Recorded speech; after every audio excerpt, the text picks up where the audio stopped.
ધોરણ 12 ગુજરાતી મીડિયમમાં બીજું યુનિટ છે એનું રીડ 2 શેપર શેપ્ડ પાઠ હોય તેમાં ફકરા હોય. આપણે કાવ્યનો અભ્યાસ કરવાનો છે તો કાવ્યમાં સ્ટાન્ઝા હોય. આપણે જે કાવ્ય શીખવાનું છે એ કાવ્યના કવિ છે હરીન્દ્રનાથ ચટ્ટોપાધ્યાય. કાવ્યનું નામ છે શેપર શેપ્ડ. મુખ્ય ક્રિયાપદ છે શેપ. શેપ એટલે ઘાટ ઘડવો, આકાર આપવો, બનાવવું. શબ્દ છે શેપર, ઘાટ ઘડનાર. શેપ્ડ, શેપનું V2 છે. ઘડનાર, ઘડાઈ ગયો અથવા ઘડનાર, ઘડાયો. આમાં કાવ્યમાં 4 સ્ટાન્ઝા આપેલા છે. પ્રથમ સ્ટાન્ઝામાં કુંભાર એટલે કે પોટર, બીજા સ્ટાન્ઝામાં પોએટ એટલે કે કવિ, ત્રીજા સ્ટાન્ઝામાં ફેશનર ઓફ સ્વોર્ડ્સ અને ચોથા સ્ટાન્ઝામાં ડ્રીમર એટલે કે સ્વપ્ન સેવનારની વાત કરી છે. આ ચારેય વ્યક્તિઓની વાત દ્વારા કવિ એક જ લીટીમાં એવું સમજાવવા માંગે છે, એનો સાર, એનું મોરલ એવું છે: ઈશ્વરની વિરાટ શક્તિ સામે મનુષ્યના અભિમાનનું કોઈ મૂલ્ય, કોઈ કિંમત નથી. આ બાબતને આપણે કાવ્યના 4 સ્ટાન્ઝા દ્વારા સમજવા પ્રયત્ન કરશું. પહેલો સ્ટાન્ઝા છે in days gone by. Days એટલે દિવસો, ગોન બાય એટલે વીતી ગયેલા, પસાર થઈ ગયેલા. આઈ શબ્દ છે એ પોટર માટે વાપરેલો છે, કુંભાર માટે વાપરેલો છે. કુંભાર કહે છે કે એ વીતી ગયેલા દિવસો આઈ યુઝ ટુ બી, ભૂતકાળમાં I use to be. A potter use to શબ્દ છે એ હેબિચ્યુઅલ પાસ્ટ દર્શાવે છે. તો I use to be a potter, હું એક કુંભાર હતો. હુ વુડ ફીલ, હું છે એ સંબંધક સર્વનામ છે, રિલેટિવ પ્રોનાઉન છે. હુંનો અર્થ થાય કે જે. વુડ ફીલ એટલે અનુભવવું, પરંતુ અહીં કાવ્યના સંદર્ભમાં માનવું. વુડ ફીલ માનતો. પોટર છે એ પોટર કે જે,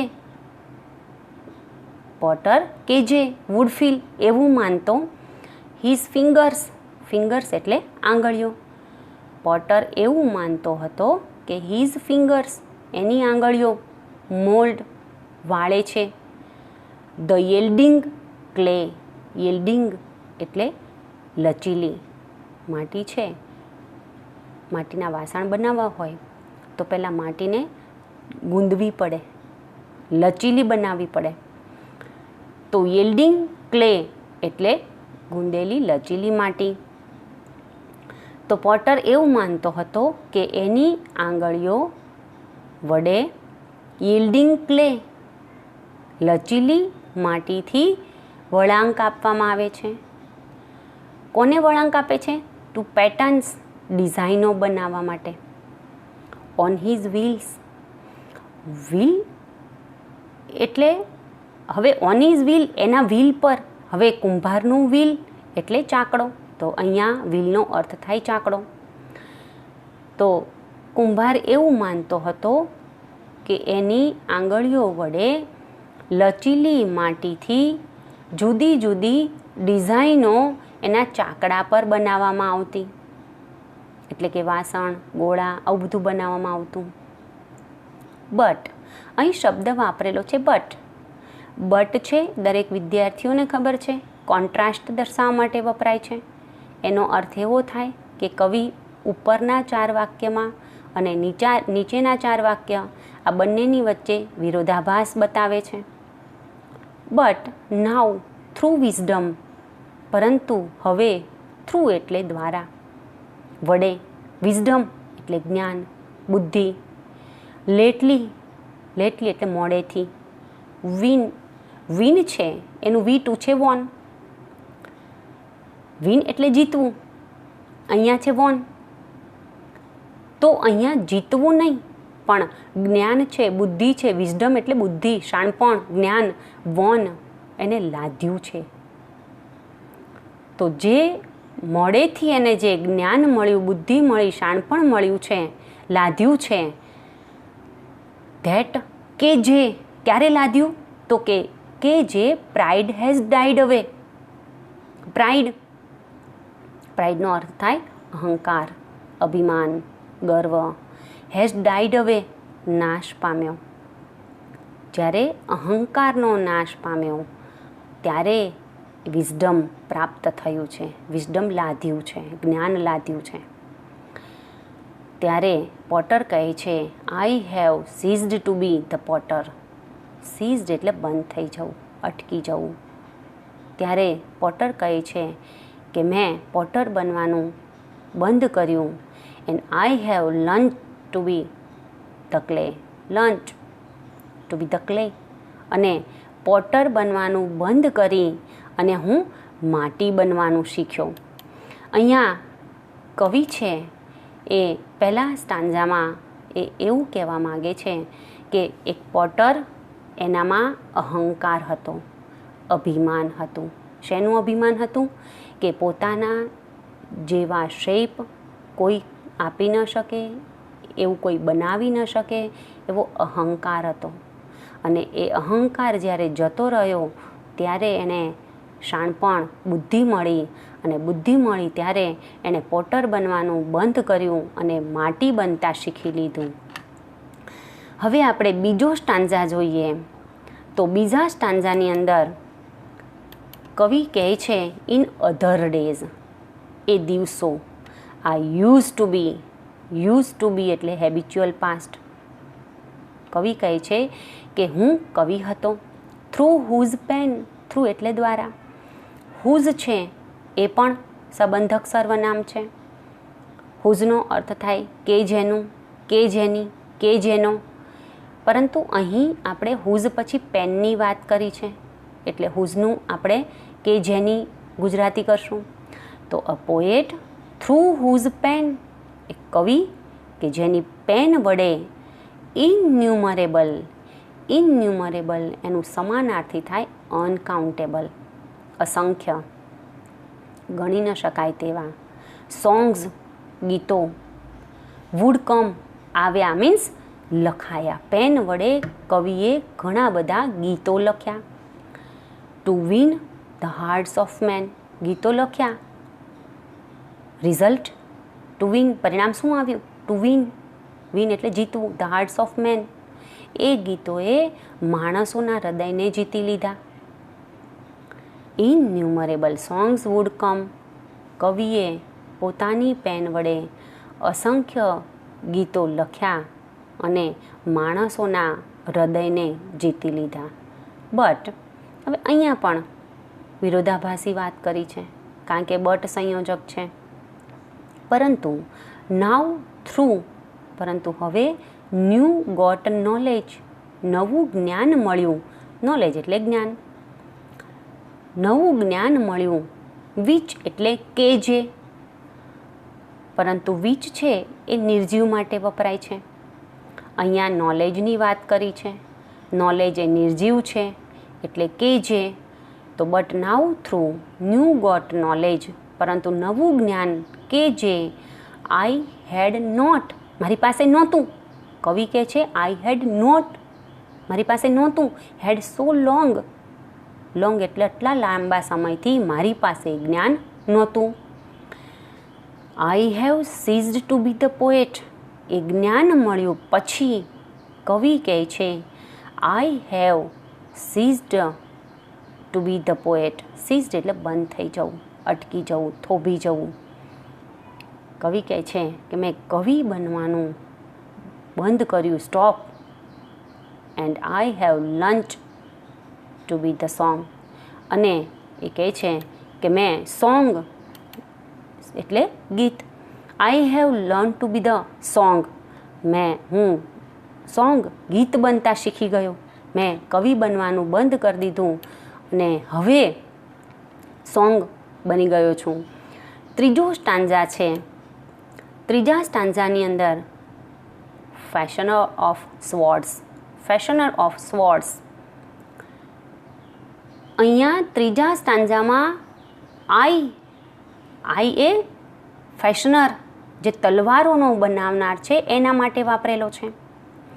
તો એ કહે છે I was a fashioner of swords, અત્યારે નથી પણ વોઝ હતો, હું તલવારોનો બનાવનાર હતો. ઇન ડેઝ એ દિવસો, ધેટ કે જે, નાવ અત્યારે, આર ગોન એ દિવસો વીતી ગયા. વિચ ઓન અ 100 બેટલફિલ્ડ, અને કહે છે વિચ ઓન જેના પર, 100 100 બેટલફિલ્ડ્સ એટલે લડાઈઓ, યુદ્ધો. અહીંયા ફેશનર ઓફ સ્વોર્ડ્સ એટલે કે તલવારોનો બનાવનાર એવું કહે છે એ દિવસો હતા, એ દિવસો આર ગોન જતા રહ્યા. વિચ ઓન, વિચ શબ્દ છે નિર્જીવ માટે વપરાય છે, અહીંયા વિચ છે એ સ્વોર્ડ છે, સ્વોર્ડ્સ માટે વાપરેલો છે કે વિચ ઓન એ તલવારો કે જેના પર, વિચ ઓન એટલે જેના પર, વિચ ઓન એટલે કે જેના પર, વિચ ઓન 100 કે જેના પર 100 લડાઈઓ લડાઈ, અને ગ્લિટર, ગ્લિમ્ડ એન્ડ શોન. અને ત્યારે આ સ્વોર્ડ્સ છે, તલવારો છે, એને ચમકાવવામાં આવી, ચળકાવવામાં આવી અને બધી દીપી ઉઠી. બટ અહીંયા પણ વિરોધી વાત કરી. અહીંયા ફેશનર ઓફ સ્વોર્ડ્સ છે એટલે કે તલવારોનો બનાવનાર છે એનું ચેન્જ ધ હાર્ટ, હૃદય પરિવર્તન થઈ ગયું છે, હૃદય બદલાઈ ગયું છે. બટ નાઉ ધેટ, પરંતુ અત્યારે I am brimming with, I am brimming with, brim with એટલે છલકાઈ જવું, ઉભરાઈ જવું, ભરાઈ જવું. પણ એ કહે છે નાઉ અત્યારે ધેટ આઈ એમ બ્રિમિંગ, હું છલકાઈ ગયો છું, ઉભરાઈ ગયો છું, ભરાઈ ગયો છું. શેનાથી ભરાઈ ગયો છે તો એ કહે છે સાયલેન્સ ઓફ લોર્ડ. લોર્ડ એટલે ગોડ, સાયલેન્સ એટલે શાંતિ. કુદરત દ્વારા જે માણસને શાંતિ આપવામાં આવે છે ને, એ શાંતિથી આજે હું બ્રિમિંગ વિથ, છલકાઈ ગયો છું. અને એ શાંતિ મળી, કુદરત રૂપી શાંતિ મળી એટલે આઈ હેવ સીઝડ, સીઝડ એટલે અટકી જવું, થોભી જવું, બંધ થઈ જવું. ટુ બી સ્વોર્ડ મેકર, મેં તલવારના બનવાનું બંધ કરી દીધું. And I have learn to be the sword.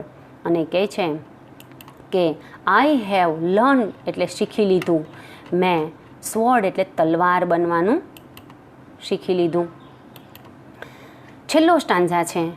છેલ્લા સ્ટાન્ઝામાં કવિ કહે છે ઇન બાયગોન ટાઈમ, વીતી ગયેલો સમય, I use to be a dreamer, હું એ ડ્રીમ એટલે સ્વપ્ન, ડ્રીમર એટલે સ્વપ્ન જોનાર, સ્વપ્ન સેવનાર. તો અહીંયા આઈ શબ્દ છે એ ડ્રીમર માટે વાપરેલો છે. તો ડ્રીમર કહે છે કે જ્યારે હું એક સ્વપ્ન જોનાર હતો કે જે વુડ હર્લ, કે જે હર્લ એટલે ફેલાવવું, ઓન એવરી સાઈડ, એવરી એટલે દરેક દિશા, એન્ડ ઇન્સોલન્સ, ઇન્સોલન્સ એટલે રૂડ, ઉદ્ધતાઈ. ડ્રીમર સ્વપ્ન જોનાર કહે છે હું ચારે બાજુથી એવો ઉદ્ધતાઈથી ભરાઈ ગયો હતો. હવે અહીંયા શબ્દ વાપરેલો છે એમરાલ્ડ એન્ડ પર્લ. એમરાલ્ડ એટલે નીલમ, પર્લ એટલે મોતી. શેની ઉદ્ધતાઈ હતી તો અહીંયા કવિ એમરાલ્ડ અને પર્લ એ સંપત્તિના અર્થમાં વાપરે છે. એ કહે છે કે ડ્રીમર સ્વપ્ન સેવનાર હતો, એની પાસે સંપત્તિ હતી અને સંપત્તિ હોવાના કારણે એનામાં ઇન્સોલન્સ એટલે કે રૂડ, એ માણસ ઉદ્ધત બની ગયો હતો. બટ નાવ, હવે હજુ છેલ્લા સ્ટાન્ઝામાં પણ વિરોધી વાત કરી. બટ નાવ ધેટ આઈ એમ નીલિંગ, પણ અહીંયા ડ્રીમર કહે છે કે નાવ, હવે આઈ એમ નીલિંગ, નીલિંગ એટલે ઘૂંટણીએ પડવું, at the feet of supreme. હવે અહીંયા ડ્રીમર, સ્વપ્ન સેવનાર છે એ ઘૂંટણીએ પડી ગયો છે. કોના? સુપ્રીમ ગોડ, ઈશ્વર. ફીટ એટલે ચરણોમાં, ચરણમાં, એ ઈશ્વરના ચરણોમાં પડી ગયો છે, ઘૂંટણીએ પડી ગયો છે. અને ત્યારે એ કહે છે, I have ceased to be the dreamer, મેં સ્વપ્ન સેવનાર બનવાનું બંધ કરી. I have learn to be the dream, હું સ્વપ્ન બનવાનું શીખી ગયો. તો આ ચારેય સ્ટાન્ઝા દ્વારા કવિએ અહંકાર ન કરવો, અભિમાન ન કરવું, કારણ કે કુદરતની અગાધ શક્તિ આગળ, વિરાટ શક્તિ આગળ માણસના અહંકારની કોઈ કિંમત નથી, એવું અહીંયા કવિ સમજાવવા માગે છે. હવે દરેક વિદ્યાર્થીઓ આમાં જેટલા સ્પેલિંગ ચારે સ્ટાન્ઝામાં છે એ પ્રિપેર કરી લે. નેક્સ્ટ વિડીયોમાં આપણે સ્ટાન્ઝા ઉપરથી સવાલ જવાબ એટલે કે કમ્પ્રિહેન્શનની માહિતી મેળવશું.